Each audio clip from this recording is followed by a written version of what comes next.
Hi, Loretta. Hi, How you doing? I'm doing great. Excellent. It was a wonderful day. In the beginning of the day, it was quite spiffy Just with that sun and beautiful. everything.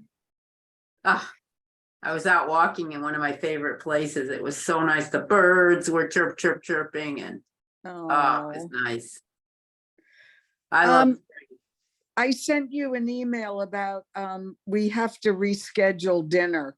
Okay. So hopefully Sharon can make it too. Okay. Hi, Stephanie. Oh, you're You're muted. muted. I'm going to mute in a minute. I'm sitting on the Hi, couch Pam. and I've got two Hi, dogs Loretta. with me. Hello. Hey, Bill. Hello. Hi, everyone. Hi, Steve. Hey, Steve. Hi, Bill.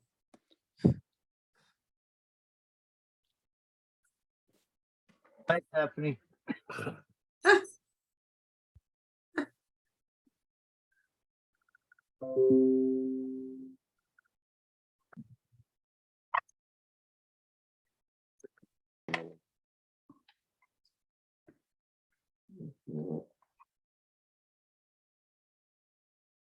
Oh, let's see. I think we're probably just waiting for Gwen.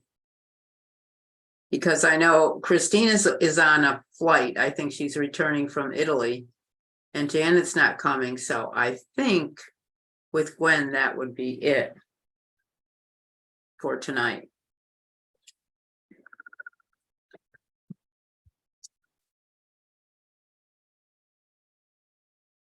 So happy spring, everybody. Oh, you too. It's about time. Not that warm yet, but getting there. Yeah, It was a warm winter, though. I know.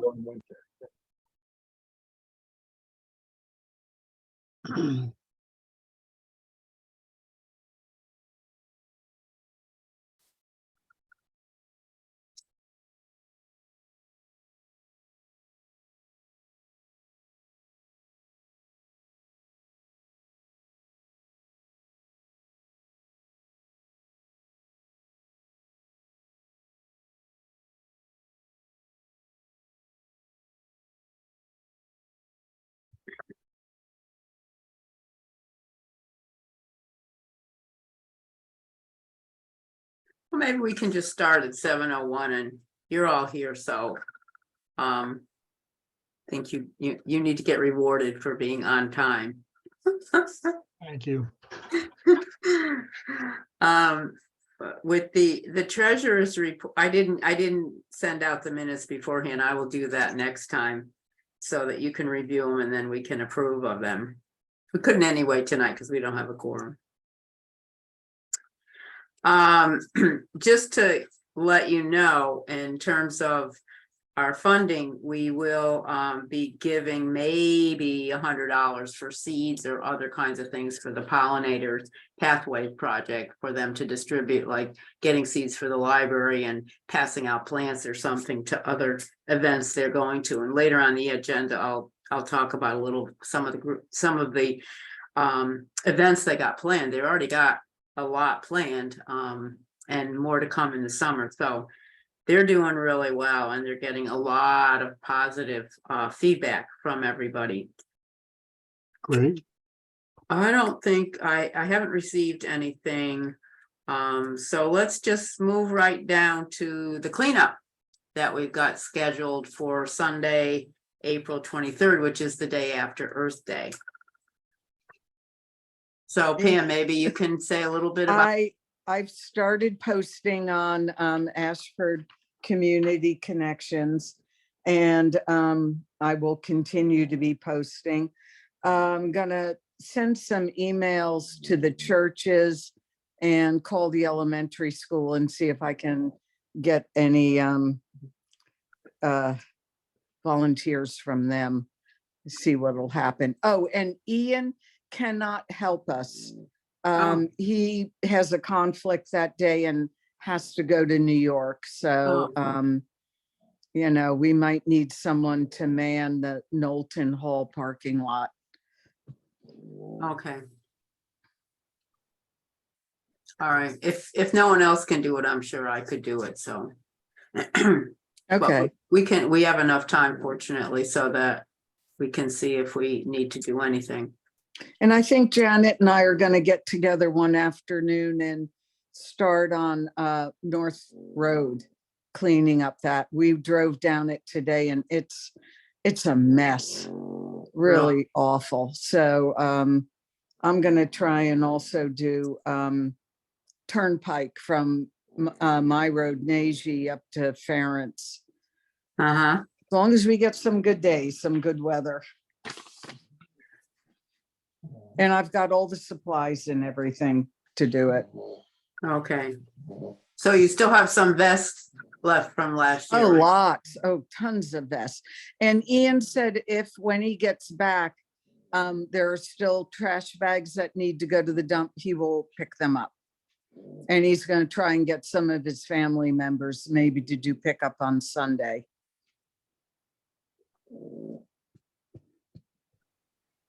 Oh, well, that would be good.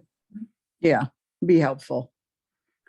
Well, maybe a couple of his family people might want to be by a booth that gives out things, because they've done it before. Most of the time, his family members have been around, so. Yeah, I'll send him a text and see what's going on. Yeah. If one of them would do it, that'd be really great. Hmm. Well, hopefully everything won't have grown out of sight, so we won't be able to see anything by April at the rate. There's so much, I doubt it can be all covered up. Yeah, there's some places I do have a lot, that's for sure. Mhm. Okay, I'm gonna, well, all right, so the next thing was the old business, with the public hearing and everything. If I just wanted to put that on the agenda, if people had anything else they wanted to say. I think the Conservation Commission has done a lot of not only as a commission, but individually. Most people have spoken and they've sent in, a lot of people have sent in letters in addition to our commission coming out totally in favor of denying the proposed zoning changes and everything. And so I think we're pretty clear about where I stand, and I don't think other people would think otherwise about that. And I guess there was a big article in the Journal Inquirer. I think the one you sent, was that today, or was that a couple days ago? That was the weekend edition, Saturday-Sunday, and I just saw it today at the library. Okay, yeah, because a couple of people have called and told me about that. So apparently it's a really big article. I haven't seen it yet. I'll see it on Wednesday. I sent it to you. Oh, yeah, but I didn't get a chance to look at it. So it sounds like we've done what we can do, and the next public hearing will be in March. More and more people are sending in letters. April, actually.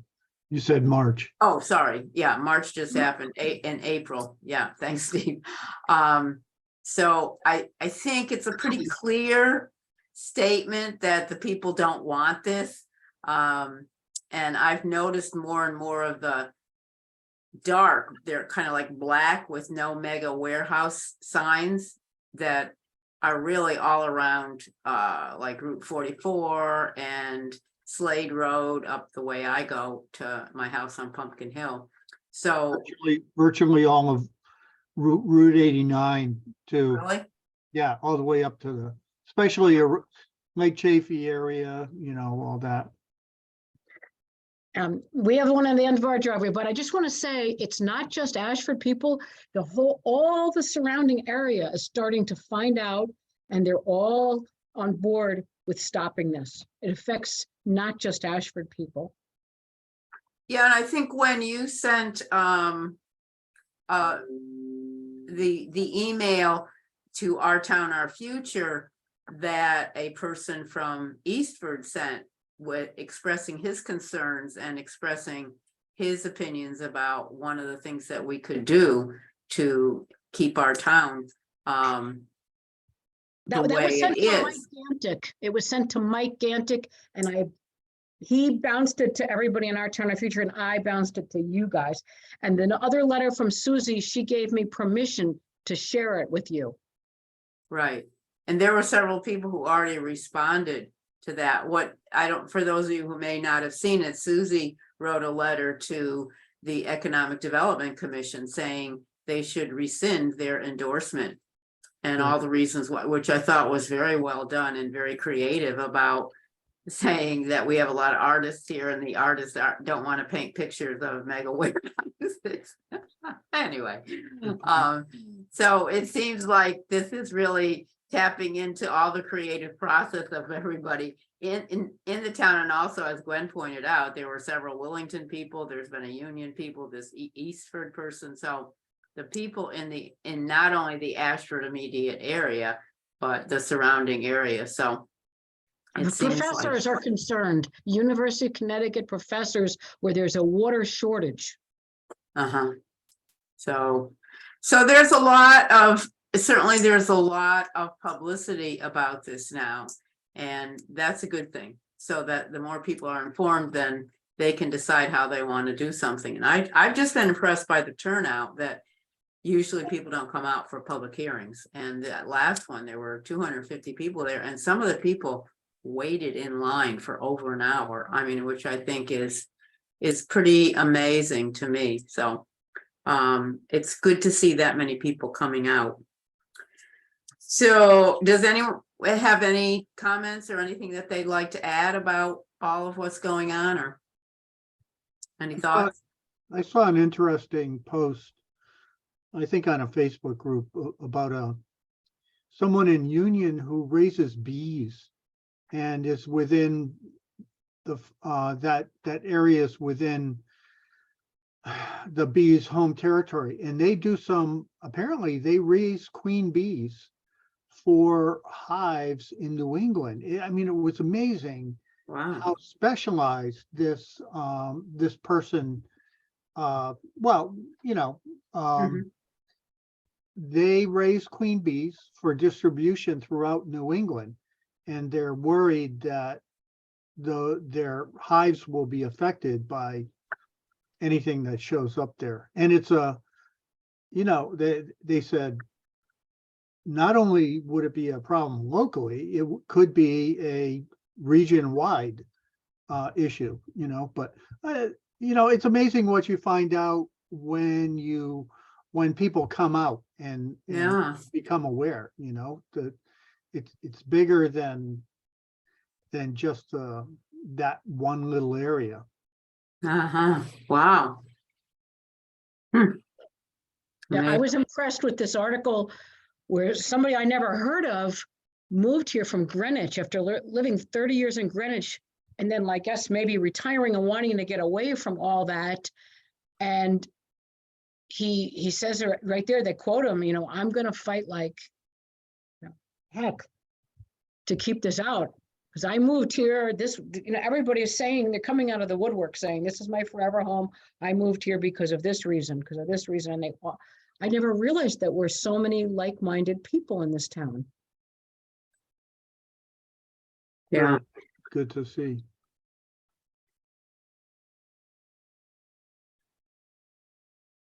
Okay, so moving on, I talked with Jennifer, who heads up the Pollinators Pathway, and she let me know, filled me in on some of the events that they've already got planned.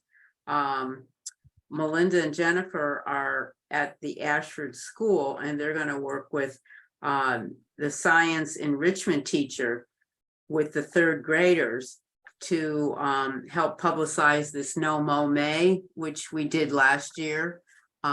We encouraged people not to mow in May. And so they're talking with that teacher. And actually, as I'm looking at this, Pam, I'm thinking that you might want to contact that teacher and see how, if she has connections for who might be a good person to talk to around trash cleanup. It seems like, Okay, can you send me her name, please?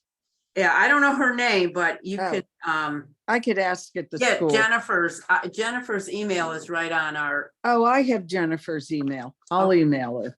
yeah. Because Okay, great. That teacher might know other teachers in the school who feel a similar way about trash or whatever. Could be even an educational kind of thing for the kids or something. Okay, It's just a contact at the school. There's just so many people, to reach people who are interested in the whole process usually ends up being more successful. yeah, no, that sounds great. I'll do that. And then the thing that they continue to do is have, they attend, there's in the area, regional, I guess it's a regional group that meets. And I know Mansfield, Willimantic, Ashford, I think Willington is involved too, of meeting and talking about what to do and how to spread the word. And they've been really successful because all of these towns keep adding to the number of registered gardeners that they have. And the good thing is it doesn't need to be necessarily a big space. It can just be a really tiny space, but you got people really wanting to help the pollinators, because of course that helps all of us, right? We all need the pollinators. And they're going to be still supplying native seeds to the Ashford Library. And this next, not this coming Wednesday, but the following Wednesday, the first Wednesday in April, they're going to do a native plant talk at the AAUW meeting. And then Jennifer is doing a talk at the Hampton Library on Saturday, April 29th at 10 about do's and don'ts of using native plants. And then looking ahead to the summer, they're going to have again a table at the art show at the Westford Distillery. So, and they've also donated money for the Yukon Spring Manor Farm seedlings and seeds. So I'm impressed with how busy they are and all the things that they're doing, and even more impressed with the real response from the community. It seems like it's a environmental thing that people can easily relate to and say, yeah, I want to do that, and I think because it's set up in a way that says you don't have to have 10 acres to do this, or even a half an acre or whatever. It encourages people who might not even be thinking about how plants affect the environment are getting involved. And for me, it seems like it's a natural extension from that to also be concerned about what the town is doing in regards to all of the cuttings that they do and the sprayings and all this kind of stuff. And I know we've tried several times to get some changes, but they are also working on that too, of trying to have more education and cooperation, I guess I would say, with the public works. So it seems like it's a good beginning, and the more people that are involved, I think the more success you can have, and it will also help with all of these things, because it's really all about the environment. How do we live in the environment and not overtake the environment and not totally harm ourselves in the process? So there's all this going on now, which I think is really great. I think it's the long-term result is going to be amazing. And this pollinators pathway thing just started out very small and it just took off. And I think it's all over the country now. I'm not sure about that, but I know it started out all along the East Coast, but now I think it's countrywide. So really good process going on there.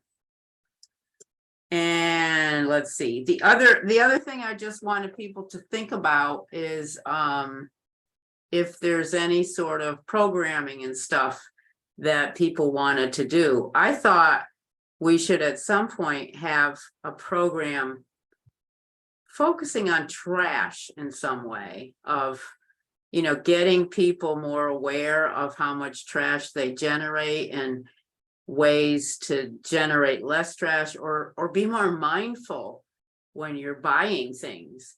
And I know that we've started this having a tip about trash in the Citizen each month, and the month before, the previous month, we had written about composting, and then if it's composting doesn't work for you, to contact a farmer and see anyone who has chickens or pigs if they wanted that. And Luther got back to us as the new chair of the Ag Commission, and said that's no longer a viable option because they're finding that there's been a lot of diseases that had been transmitted via composting and stuff. So now anyone that does any of that has to be licensed.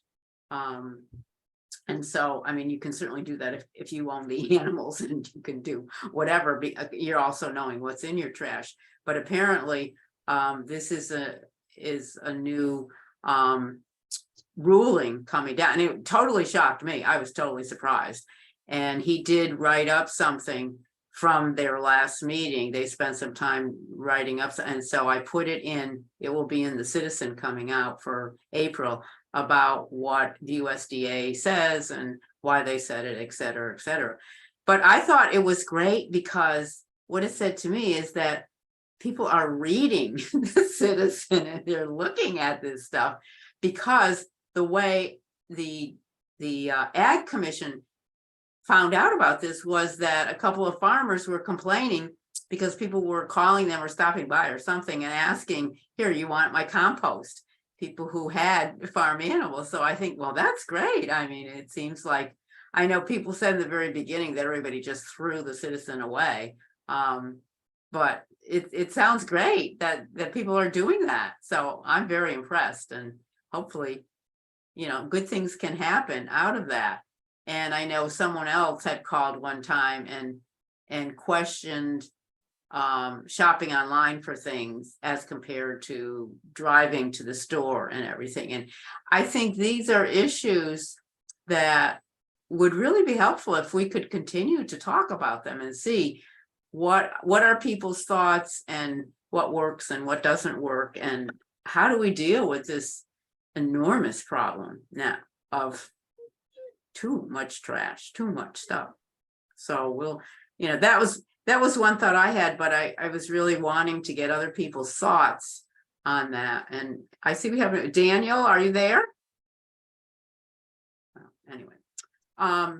I just hope, Loretta, the article doesn't dissuade people from composting, because No, it doesn't say that. It's not Good. about composting. The only thing it's about is taking compost to a farm to give to someone who is raising animals. That's all it's about. good. And we've had that Waste rather ongoing. than compost. Pardon? It's food waste rather than compost specifically.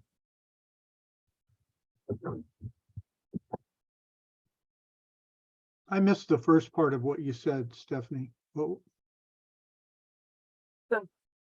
What the article was talking about was food waste. Okay, like potato, but not that had been composted necessarily. Not from your compost pile, but from your Food waste. your kitchen garbage. Mhm. Your potato peelings, your carrot peelings, your onions, that kind of stuff. yeah, that goes in a bin on my counter, and then it goes to the compost pile after Right, that. so it's Yeah. from the bin on your counter is the idea of taking that to the farm. That was That's what the article was talking about, Okay. not taking your composted material, because the idea is that you would compost, it was, the article was about actually doing this. Now I can't think of what you call it. It's beyond composting. You can put anything in it. Oh, the digester things? Yeah, that- on the digester Oh, thing. And so it was, you could do X number of things, but it was selling the idea of doing a digester rather than just composting or just throwing away food waste. Okay, And that's what the articles uh-huh, was about. There will be another article coming out soonish, not this month, maybe next month, about plastic recycling and how it, well, you can read it. mhm. Well, I was interested that the recommendation was that you boil your garbage for 30 minutes. If you're, well, that was what. I mean, just to clear out all the pathogens or whatever. That's all I'm saying. I just, it was just interesting to me, and that's not saying anything about negative things about composting, because that's not the thinking at all. But it's more of, and I think like I was going to say before, we've had this talk when we've talked about our transfer station collecting compost, and or collecting garbage, food waste, and how would that go, and how would we be able to control what was put in it? And people there's positives and negatives. These are not easy issues to resolve. It is like, how would you ensure that it was good? And of course, if you've got an organic farm, you're going to be very careful about what you put into that farm, that kind of thing. But I think a lot of these things, it's how do we do this? Because I don't know. This is what's happened with recycling also, that people put things in recycling, first of all, that are not clean. Secondly, that are not recyclable. And if that whole bucket there is contaminated, you can't use any of it. And so that's one of the things that Willie, it's not called Willie Waste anymore, but anyway, the place in Willimantic was saying that they had to throw out a lot of the recycling because it was contaminated. And the other thing, that when I've been there as a transfer station, I have seen people throwing in a plastic bag. They bring their recyclables in a plastic bag and throw it in, and that's not doing anything about recycling, because you can't that's polluting it, and so I think it's a lot of these things, they're really good ideas, and probably most of you would do it that way, but I don't think the average person does that. And I know, Pam, when you and I have done our trash things at, say, like the concert series, nobody gets it right as to what you can recycle and what not, and including, our selectmen didn't get it right either. So I think that it's really hard to keep up with this and to know, and you can't look at what it says on the container, because the container says recyclable, and that may or may not be true. So it does present a lot of difficulties down the road. What you really have to, it has to move to automated sorters. I mean, that's ultimately what has to happen. You're always going to have the same problem. Education, all it takes is one person, right, to quote unquote pollute a bin full of recycling at the dump. Mhm. So I find it hard to believe that they they won't recycle a whole bin because they find one thing or 5 things, you know, that's silly. Of course, they're gonna recycle some of it, or most of it. No, why are you shaking your head, Stephanie? Well, I just read a whole thing because I wrote the article on plastic recycling. And if any part of any thing is contaminated, they cannot recycle it. And there you can look if you're interested, and they go state by state and they talk about willy waste. Greenpeace did a survey, a national survey of plastic recycling. And you can look on Greenpeace's website and you can see all about plastic recycling, meaning that there's not a lot. Mm. And partially it's because of contamination. But the bottom line basically is it shouldn't be up to us. What do you mean by that? It shouldn't be up to the consumer to recycle something that industry is putting out, knowing that it's going to be polluting and non-recyclable. True, that's a great That's point. the Yeah. bottom line. Starts with the source. Yeah, And their companies are not being held to task for producing this wealth of non-recyclable stuff. They don't get their hands slapped, and they can say whatever they want. They can say, oh, this is green, this is eco-friendly, this is nature, and it's just greenwashing and meaningless. And nobody hits them in their pocketbook. It's all passed on to the consumer, that it becomes the consumer's problem. It's not our problem. good point.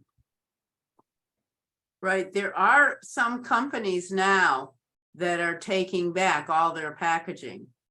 And there's a couple of companies that provide stuff for the Willimantic Food Co-op. And they have a large bin there that you can take their packaging and put it there, and they take it back and are committed to recycling it. So this is a whole, and that I think you're right, Stephanie, that it doesn't start with the consumer. It has to start with the people who are making the packaging, and a lot of times excessive packaging. You know, but see, what we've also gotten into is this whole desire to have all these individual servings. Like, this is especially true for kids. You know, they have all these little pouches and everything that they're sort of drinks that the kid squeezes in it. Well, that's all plastic, you know. And so I think the consumer, you know, has bought into all this also for ease. You know, it's much easier just to buy a 6-pack of something, you know, rather than, you know, filling up a bowl or something or a glass and giving it to your kid. So I think it relates to a lot of education, and maybe it's not going to be until people really see the garbage in their backyard, so to speak. I mean, the landfills are just out of control, and the amount of money, even our town, that spends on trash removal is a lot. And that's not even the whole town, because there are some people who use the Willimantic company to pick up their trash. But if you look at how much is generated and how much it costs, it's a large part of the tax bill. Yeah, when It's like the Keurigs, it's for convenience, and they're not thinking about the landfill. And so a while ago, I switched over from the Keurigs to using the filter that doesn't use the paper filter. It's just a plastic, and you put the coffee grounds in there and pour the water over it. May not be as convenient, but then you're having less waste. And so it's like a re-educating.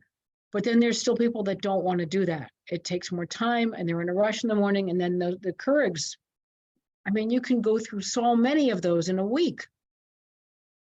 right. Well, that's true with a lot of things. And then I was just hearing, maybe you found this when you were doing your article, Stephanie, that most of our clothing is plastic. So it's like, it's just an amazing kind of situation we've gotten ourselves into. Maybe we'll just all become plastic.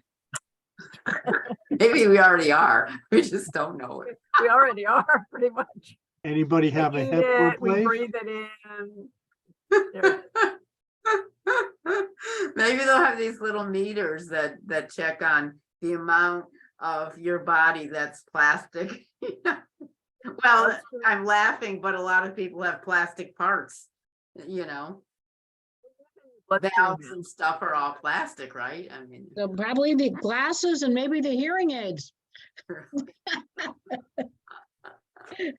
Anyway, if people have any thoughts about, what kind of programming, or even if we, did something like, for instance, with clean energy, if we did, a program on reducing your utility bill or something like that, just to think about what kinds of things might we put out there, because I think it seems like there are a lot of people who are okay about meeting in person. So I think we could do like some sort of program at Knowlton Hall or something like that in the future. But it's just that we haven't really been thinking that way due to COVID and everything. But it seems like, not that it's over, but it's a little bit more manageable now, and so people are okay about doing a lot more than they have been for the past 3+ years. So it seems like it might be good for us to get back in doing a couple of things, and see what happens. So that is about all I had, unless people have other business. I have a question. Sure. And I'm hoping maybe someone can help me with this. In light of the drought we had last summer, I'm interested in getting a big rain barrel that will collect the rainwater off the roof. Can anyone recommend a brand? I'd also like to get one, and I've been trying to find a source. It's really confusing. There are so many sites that sell them, and I'd kind of like to get one going before the summer and our rain dries up. So I'd like to get one like in the next week, order it. And this might be something that we could put into one of the articles in the Citizen, for people. It's kind of like preparing. I don't think we're going to see less drought up here. We might start seeing it the same as last summer or more. And if we want to do watering to save any of our plants for the pollinators, we have to have a source of water, and it's free coming off the roof. It's not taking from our wells, which I was panic stricken about last year. I haven't really lived dependent on a well before in a drought. So even though I'm one person in the house, I didn't know how much water I could be using or how little I should use. And I'm not aware. I don't have the information. And I thought, well, a rain barrel would at least go part ways to helping me save my plants. So That's a good idea. They do that in Bermuda. They store it on the roof. well, they do it in the Bahamas too. The drinking water goes from the roof into a cistern, like under the house. And then it has a filter system, and that's how they get, well, now they import water, but that's how they were doing it way back when. But I think it's something that people should look into here also. I Pam, mean, you it doesn't might- hurt. Yeah, you might want to check with Ginny Fulton, who works in Mansfield. She is very involved in, sustainability and green Mhm. energy and stuff, and they might have had a program about rain barrels in the past. I'm not sure. It Oh. almost feels like that's true. That would be one. The other resource is to just check again with Jennifer to see if the pollinators Yeah. pathways have talked about that. And the other thing that I know they've talked about is Green America. If you're familiar with that, they have a website, just put in Green America. And they have a whole lot of recommendations of what you can do and everything. And I'm pretty sure that they would have some recommendations about rain barrels. Okay, Tho- okay. I Those gotta are the thoughts that I get a have. pen. And, you know, maybe it's also would be good if the pollinators pathways are not talking about that, maybe they should be, because there are a lot of the people there who do use a lot of water for their gardens. And, you know, I think it's something that probably it would help everybody who's doing plantings to, you know, if you're in a drought, you're not, you know, you're trying to avoid, obviously, it makes sense not to water the grass, but Right. with your, you know, pollinator pathways, if you've planted these plants and you've nurtured them, you don't want to see them dry up. So Eastern Connecticut Conservation District had a few years ago, they had like, let's say 150 of these rain barrels. Well, they went so quick that I didn't Oh. get a chance to get one. But this is on my list. So if you find a good source, Pam, let me know. I'll let you know, Gwen. Thanks. well, if they were selling them, maybe there was a certain brand that I who's can't the remember. head? Is it Selling Dan them. who is the head of ECCD? Dan Mullins. Mullins? They don't do sales anymore. At least they don't have a plant sale anymore. Yeah, we I- had to stop that. Yeah, But they might have researched companies that make rain barrels. I mean, there are a lot of rain barrels out there, I assume. yeah, that you were asking Pam for a brand. Yeah, Yeah, I don't think there's any shortage of finding sources. It's just whether they're good or not, right? yeah, because the ratings really vary on them. You know, they do come with a rating, and I want to get one that's going to be durable and will last and not fall apart on me. And I thought if someone had a rain barrel or experience, they'd be the best source. Yeah, the only things I can think of is, you know, color probably matters. Yeah, If it gets too hot, you know, the water's gonna probably go bad, so to speak, or you're more likely to grow mold or whatever. So you want to locate it somewhere that's shaded. Again, you know, that may not be ideal too, but one thing you said was, you know, realize that the water that does come off your roof does, in theory, recharge your wells too. yeah. You know, I realized that after I said it. It Yeah. probably does. right, but yeah, I've thought about the same thing. I know you can hook them together. I've looked at it a few times.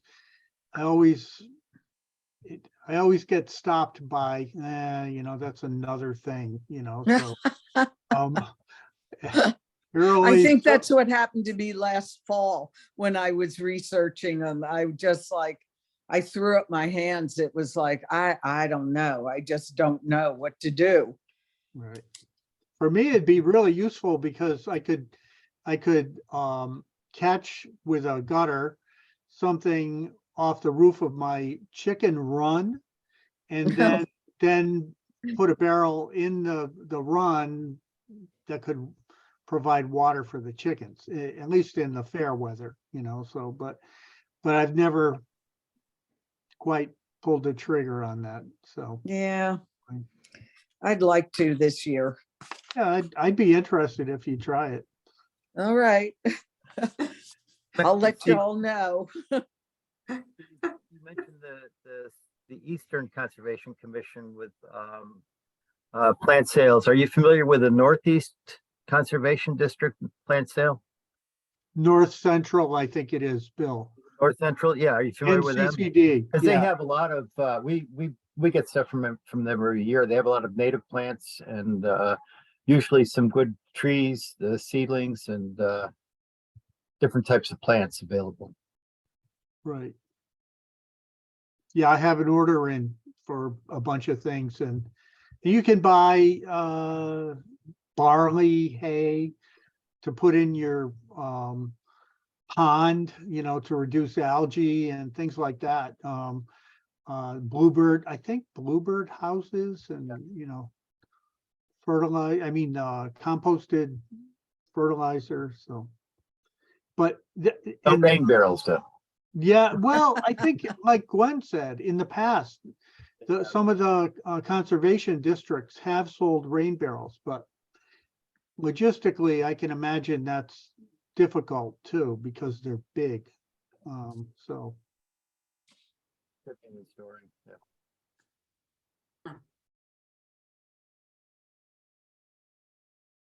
Pam, in the research that you've done, is it that there are just so many?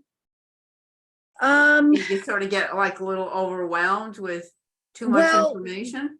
it's like people would have a complaint about some where the spigot was located. That it was just a general star rating of them. Some of them were rated out of, you know, like 5-star, they were 3. And to me, that's not good enough. I mean, I'm sure they're plastic. I don't want to buy a big piece of plastic and all of a sudden find it rots out or something by 2 years down the road. I mean, that'd be devastating. You know, I want something that is proven to last. None of them seem to be ceramic. I don't think they can transport something that heavy. Yeah. And they're not metal. I mean, metal could work. But I haven't seen any metal ones. They're all plastic. So that's a problem too. Maybe just a big barrel. I don't know. It'd be nice if there was a wooden one. Yeah, a wooden one would be Wooden great, That's lined, that was something. but no wooden ones. Only plastic. And as Steve said, the color, some of them are black, dark green, terracotta colored. I don't think I saw any light colored ones that I can remember. So there was always something wrong with it that kept me from ordering it. I guess like Steve said, it's like you talk yourself out of it.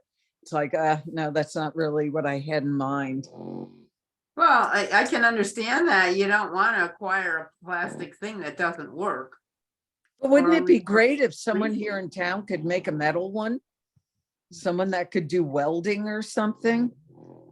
Actually, my neighbor does welding. He could probably make one out of metal. I might talk to him. Want to spend money, you could probably ask the distillery where they source barrels, because they get wooden barrels, but I suspect they'd be expensive. I don't know. Yeah, they're pretty big too, aren't they? Aren't they like huge? Yeah, we did a tour of that place and they're gigantic. Yeah, they're really huge. Well, they come in different sizes. They're Yeah, maybe a 50 smaller gallon, 100 one. gallon, 500 gallon. Yeah, I could ask Margie when I go there as soon as they open in May. Hey, roll me a barrel over here. I'll buy a few drinks and ask her. it might make the Alrighty. decision easier too if you bought a few drinks, you know? So I'm just kidding. But that would be decorative. That would really look nice. That would look really pretty. I mean, I'd love that. But I'll let you all know. I'll keep working on it and see what I can find out. and I'll report back. Okay, great, great. Anybody else have anything they want to add to the pot?